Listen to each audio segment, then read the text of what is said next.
Okay, what's up everybody? Jesse Burdick here from PowerWOD.com, proudly back on the Power Project, doing a little bit of, oh sweet, check that out, doing a little bit of the coach's eye on my boy, Mark Smelly Bell's deadlift. Sorry about my voice, I was yelling at a bunch of people at the Slang Shot booth at the Arnold Classic in Columbus, Ohio.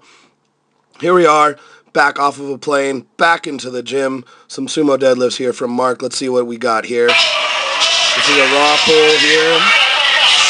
Okay, good. So it's a raw pull by Mark, sumo raw pull there of, I think, 625 here. So let's take a look real quick. Everyone's going to go ahead and notice. Well, first thing we got to talk about is a raw sumo pull and a suited sumo pull are two different pulls. So let's take a look at what Mark's doing here. You're going to go ahead and see his back is actually pretty straight, right? I mean, you're going to see a little bit of that rounding going on in this area. I'll just put an X there. We'll clear that off. That's not a big deal. Let's really look at where those arms are. Those arms are going to be pretty much in that's where the bar is. Pretty much. And what he's going to do is, this is his setup. He kind of gets rounded over in his upper back and he lets that go. He makes sure that his lats, which are right here-ish, are nice and tight. And then what he's going to do is he's going to go ahead and drift himself back this way, work on getting his chest up. And what we got to work on and what we looked at here for Mark was where his hips are going. He had a tendency of putting his hips pretty much straight down, which was not a good thing. So what we wanted to try and have him do, what he's doing a really, really good job of, is really work on pushing him back this way, work on getting his chest up here, and then he's going to go ahead and pull. So we'll let this run go ahead one more time. Good. So he does a really good job of making sure that he can kind of get as much behind that bar as possible. So, whoop, went the wrong way. So let's keep coming back here. Oh, you can see over here, this is Janet Lavelle getting dressed by Steve Lavelle, which is always nice. It's a lovely, lovely bonding thing going on over there. Bonding, not bondage, okay? So look at what he's doing with his head. He's kind of driving his head back into his traps, which is good. He's not looking up, which means his ass isn't going to go flying up in the air. But his hips remain pretty high through the whole range of motion, which is good. He doesn't need to have those hips any lower, which he was kind of doing before. So he does a really great job. Nice, good, hard lockout. Nice, good drop of the bar there. And it bounces a couple times. Watch that. Looks like he's playing basketball. Nice. All right, so we go ahead and we move on to a suited pull. I think this is 675. So suited pull is going to be different here. Remember, it's a whole different category of lifts, in my opinion. So what we've, again, been trying to do with Mark is making sure that his hips are moving back as he's trying to address the bar. He's going to go ahead and do his grip thing, and then he's going to try and pull himself in. So what we want him to do is pull himself in position with his lats and with his upper back. We don't want him just dropping those hips straight down to the ground. So let's give it a look real quick.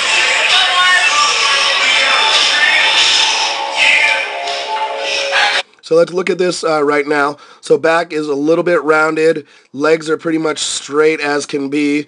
This is right about, I would say, here is about as bad of a position as you can deadlift from possible.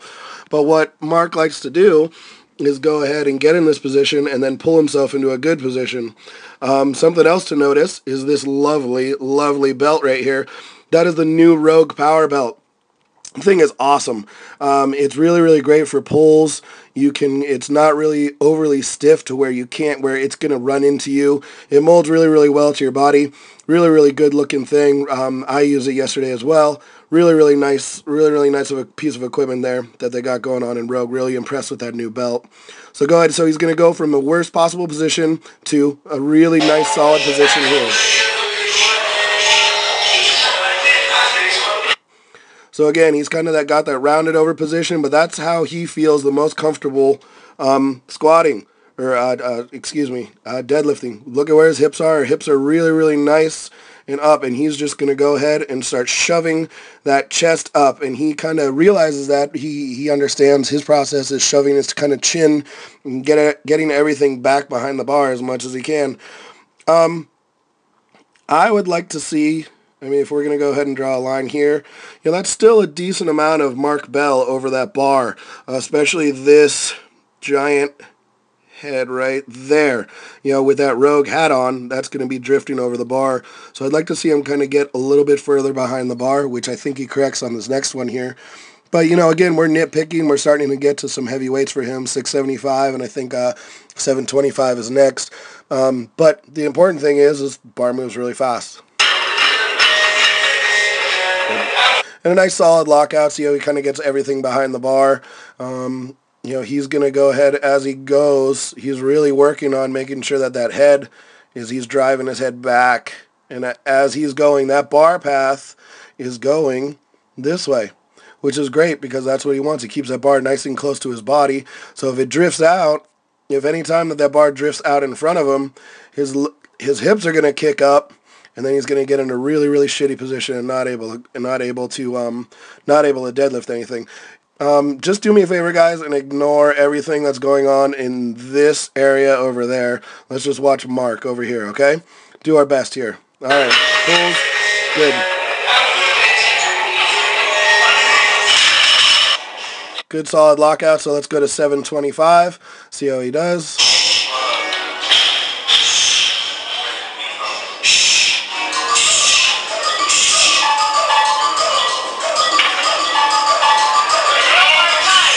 Good.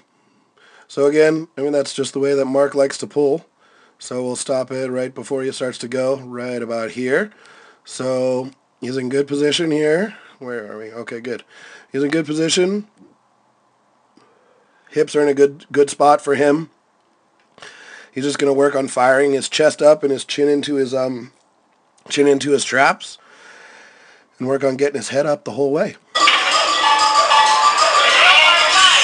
Little bit of a drift here in the middle, maybe, right around in this spot here. But relatively a really, really strong pull for Mark. Squeezes those hips through, locks them out. I think he was going to try and go for a double here because he puts it down. He puts it down like he is, but he decides it's better for it. But a solid night of pulling for Mark. Trying to break in that new belt and just getting his openers dialed in for the meet he has going on here at Super Training March 24th. So he's ready to go, ready to rock. Coach's Eye, Power Project. Thanks, everybody. Learning to Deadlift with Mark Bell and Jesse Burdick by Mark Bell and Jesse Burdick. Here I'm going to analyze Jesse Megamind Burdick. Got him in the Coach's Eye here. We're going to analyze his deadlifts. Let's check it out. Death lifts, as I like to call them. Thanks to Marshall Johnson. So let's take a look at this one first. It's just to back it up just a pinch before we do anything else, because I want to point something out that's crucial that a lot of beginning lifters miss. Things are set up from the very beginning. Even the way you approach the bar. Let's point this out first. This thing weighs 180. Whoa. Let's see. How can I make an 8? 187 lbs. Okay, that's important to note, just because. Okay, now let's clear that out. How do we do that? Whoops. There we go. All right, let's get back to the action here. Things are set up from the very beginning. Notice how he's gripping the bar. And notice that he's going to grip the bar a very similar way on the next set. Also, notice how he kind of straightens out the legs here. He's going to straighten them out. He's going to bring the hips up. And then he's going to bring the hips back and down. Back and down. Wham, pow, bam, kaboom. Okay, so let's watch that. Watch the hips here. Watch the legs. Watch he straightens them out. See, he's got the grip nice and tight. Hips are far away from the barbell. And then he sinks them down, and he's opening up the knees. He's trying to keep as much weight back behind the barbell as he can. And then he's going to get tight. And he's going to start to pull from here. Pretty good strong pull there by Mr. Berdick. Let's just watch it one more time. I don't want to bore you with the lighter weights here that he's using, as he ends up working up pretty good. But let's check that again. Elongating the arms, driving the head up, chest up, and there you go. One thing that Jesse has a little bit of a tendency to do is kick the chin up a little bit, which you want to try to avoid sometimes, because then your chin, your head ends up in front of the bar momentarily. But, you know, he's developed some of his own style, and he's pulled 815, so who cares, right? He's almost pulled out an 854. Notice how he's, in this one, he's drifting back. The arms are long. Head is real neutral to begin with. Holy crap, that's a huge head. Let's circle that thing. Or can we circle that? Okay. It does fit in the circle. Barely. Okay, now watch as he starts to drive this weight up. Kicks the chin up a little bit, and the hips are kicking up a little bit here. So you'd like to kind of see that chin driven back just a little bit. But, you know, maybe he's tried that before. I'm sure he has. He's been lifting for a long time. Maybe he's tried that before and he doesn't like it. Everyone's a little different. Notice how he's got the feet pointed out. You need to have your feet pointed out quite a bit on a sumo deadlift to get your body, to get your legs out of the way of the barbell. But even with his head kicking forward here a little bit, he still has quite a bit of weight back behind the bar. Although we don't have a side angle of this, but this gives us a good enough idea. This is around 500 pounds, and plus he's got some bands on there as well. Although it looks like a very weenie version of a band. And notice the RogueFitness.com belt right here. We're both a fan of that belt. Feels pretty good. Molds to your body really well. RogueFitness.com. Now let's watch the last pull here of the day. I think he got this one. Last one is 585 pounds. And let's see if he does anything differently here. The platform that he's using there is also from RogueFitness.com. The deadlift platform. Just makes setting those bands up that much easier.